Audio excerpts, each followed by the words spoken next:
Jūs sveikina astrologė Rima ir šį kartą aš trumpai apžvelgsiu artėjančios jaunaties laikotarpį, kuri įvyks rytoj lapkričio 29, 14:18 Lietuvos laiku. Kaip žinia, jaunatis yra puikus laikas svajoti, planuoti. Ir kadangi ši jaunatis vyks Šaulio ir Dvynių ašyje, tai šis laikotarpis atvers mums naujas galimybės pradėti mokytis ar išsiruošti į kelionę, ar pradėti naujus projektus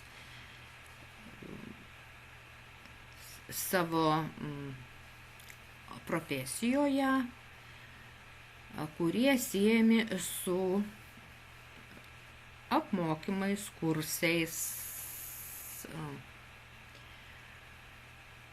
pažinimu, kelionėmis ar ryšiais su užsieniečiais.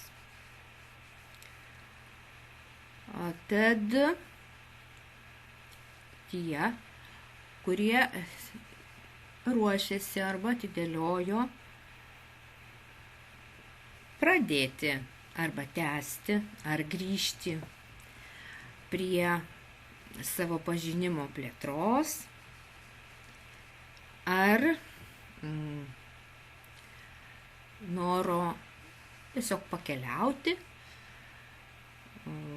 pažinti tiek artimesnę ar tolimesnę aplinką, ar užmėgsti ryšius su užsieniečiais, pradėti mokytis kalbos, tai būtų labai palankus tam laikas.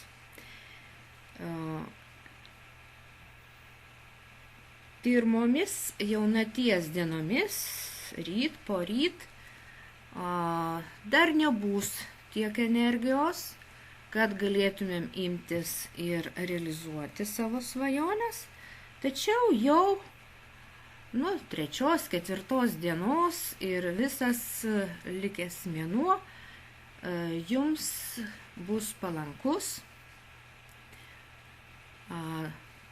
turėsite energijos ir sėkmė ir lydės jūs sėkmė imantis šių darbų ir jūs puikiausiai tai galėsite realizuoti ir netgi iki naujų metų. Tad visiems linkiu laimės, meilės ir sėkmės. Sudie.